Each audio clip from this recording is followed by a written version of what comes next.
ये infections mainly sexual contact से spread होते हैं। वजाइनल, ओरल या एनल सेक्स के थ्रू डेंजरस बनाता है ये फैक्ट कि ज्यादातर लोगों को ये पता ही नहीं होता कि वो इन्फेक्टेड है। तो ये टेस्टिकल्स को डैमेज कर सकता है। इन्फेक्टेड मदर से चाइल्ड को स्प्रेड हो सकता है, जिसकी वजह से सीरियस आई इन्फेक्शन, पैरालिसिस और डेथ तक हो सकती है। इसलिए प्रिवेंशन लेना हमेशा जरूरी है। टेस्टिंग, ट्रीटमेंट और ऑनेस्ट कम्युनिकेशन से लाइफ सेव हो सकती है। लेकिन गुड न्यूज ये है कि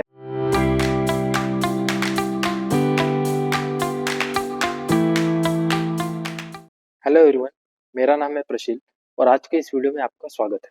टॉपिक है सेक्सुअली ट्रांसमिटेड इन्फेक्शंस, जिसे एसटीएस भी कहा जाता है। ये इन्फेक्शंस मेनली सेक्सुअल कॉन्टैक्ट से स्प्रेड होते हैं। इस बारे में डॉक्टर से भी बात करने में लोग कतराते हैं, लेकिन इससे रिस्क बढ़ता ही है। तो आज हम ओपनली और एक रिस्पॉन्सिबल वे में बात करेंगे। इस वीडियो में हम बैक्टीरियल एसटीआईज पर फोकस करेंगे, जैसे कि chlamydia, gonorrhoea and syphilis. Mostly ये डिसीजेस यंग पीपल में होते हैं। अच्छी बात यह है कि अगर अर्ली डिटेक्ट किया जाए तो इन इन्फेक्शंस को ट्रीट और क्योर किया जा सकता है। ये वीडियो सिर्फ और सिर्फ एजुकेशन और अवेयरनेस के लिए है। तो चलिए शुरू करते हैं क्लैमिडिया से। क्लैमिडिया एक बैक्टीरिया की वजह से होता है, जिसका नाम है क्लैमिडिया ट्रैकोमैटिस। ये दुनिया की सबसे कॉमन एसटीआईज में से एक है, खासकर 25 साल से कम एज के लोगों में। ये इन्फेक्शन वजाइनल, ओरल या एनल सेक्स के थ्रू इन्फेक्टेड पर्सन से स्प्रेड होता है। क्लैमिडिया को डेंजरस बनाता है ये फैक्ट कि ज्यादातर लोगों को ये पता ही नहीं होता कि वो इन्फेक्टेड है। लगभग 75% वुमेन और 55% मेन को कोई सिम्टम्स दिखाई ही नहीं देते। इसका मतलब ये नहीं कि इन्फेक्शन नहीं है, वो तो बॉडी को डैमेज कर ही रहा है। जब सिम्टम्स स्टार्ट होते हैं तो यूजुअली 1 से 3 वीक में सिम्टम्स दिखने लगते हैं, जैसे वुमेन्स में लोअर एब्डोमिनल पेन, सेक्स के बाद ब्लीडिंग, पीरियड के बीच में ब्लीडिंग, अनयूजुअल वजाइनल डिस्चार्ज और यूरिन पास होते वक्त पेन होना। मेन में पेनिस से डिस्चार्ज या यूरिन के वक्त पेन या फिर बर्निंग सेंसेशन फील होना। अगर रेक्टम इन्फेक्टेड हो तो एनस से स्वेलिंग, पेन, डिस्चार्ज या ब्लीडिंग हो सकती है। अगर क्लैमिडिया ट्रीटमेंट ना हो तो ये सीरियस प्रॉब्लम क्रिएट कर सकता है, जैसे कि वुमन में अगर क्लैमिडिया ट्रीटमेंट ना हो तो इन्फेक्शन यूटेरस, फैलोपियन ट्यूब्स और ओवेरी तक फैल सकता है और पेल्विक इन्फ्लामेटरी डिसीज हो सकती है, जिसकी वजह से पेल्विक पेन, प्रेगनेंसी में प्रॉब्लम या परमानेंट इनफर्टिलिटी भी हो सकती है। मेन में अगर क्लैमिडिया ट्रीटमेंट ना हो तो ये टेस्टिकल्स को डैमेज कर सकता है और इनफर्टिलिटी भी कॉज कर सकता है। प्रेगनेंसी के दौरान भी ये डेंजरस होता है। एक इन्फेक्टेड मदर चाइल्ड बर्थ के दौरान अपने चाइल्ड को भी ये इन्फेक्शन स्प्रेड कर सकती है, जिसकी वजह से न्यूबॉर्न बेबी में निमोनिया या आई इन्फेक्शन हो सकता है।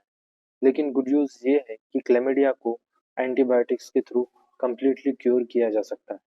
दोनों पार्टनर्स की ट्रीटमेंट होना जरूरी है और जब तक ट्रीटमेंट कंप्लीट ना हो सेक्सुअल कांटेक्ट अवॉइड करना जरूरी है।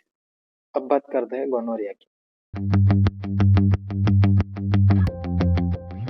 गोनोरिया एक बैक्टीरियल इन्फेक्शन है जो नाइसेरिया गोनोरिया बैक्टीरिया की वजह से होता है। ये भी एनल, ओरल या वजाइनल सेक्स के थ्रू स्प्रेड होता है। ये क्लैमिडिया से थोड़ा कम कॉमन है, लेकिन उतना ही सीरियस है।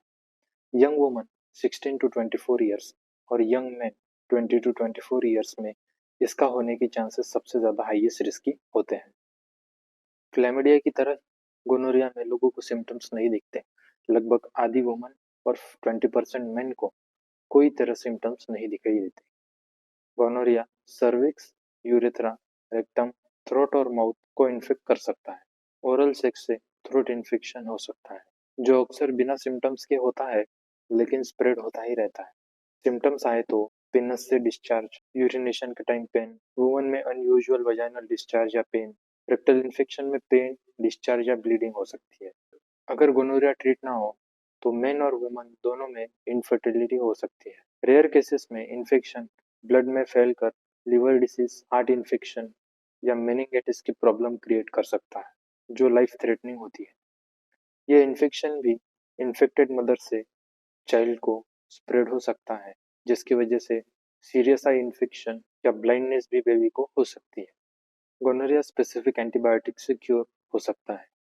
क्लैमिडिया और गोनोरिया ज्यादातर एक साथ ही होते हैं, इस वजह से डॉक्टर ट्रीटमेंट दोनों के साथ में ही दे देते हैं।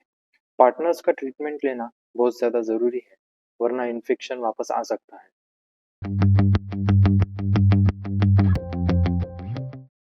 अब आते हैं सिफिलिस पर, जो सबसे ज्यादा कॉम्प्लेक्स और डेंजरस है अगर इग्नोर किया जाए।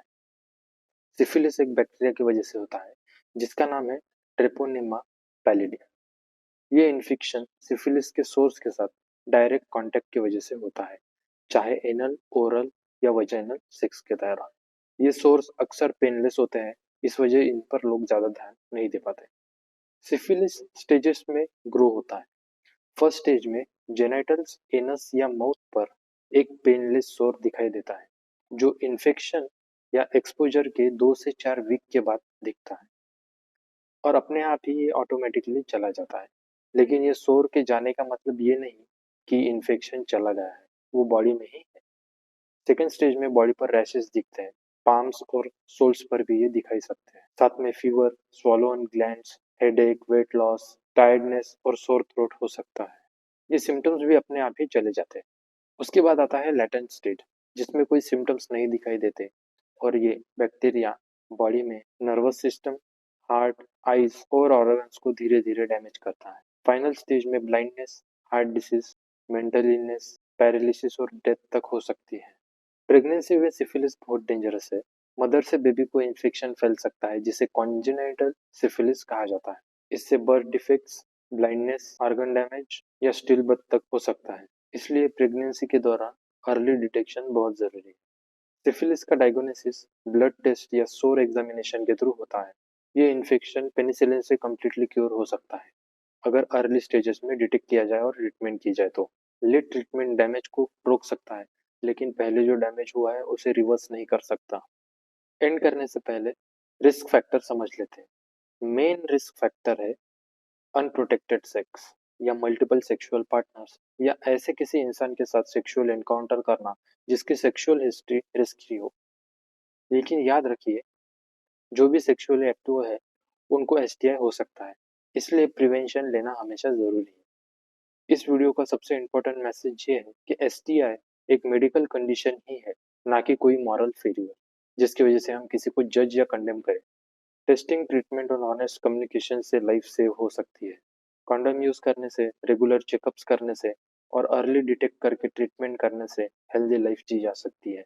अगर आपको ये वीडियो हेल्पफुल लगा, इंफॉर्मेशन यूजफुल लगी और करेक्ट लगी, तो उन लोगों तक पहुंचाइए, अपने दोस्त, कलीग्स, फैमिली मेंबर्स सब तक पहुंचाइए। तो मिलते हैं अगले वीडियो तक। बेस्ट विशेष।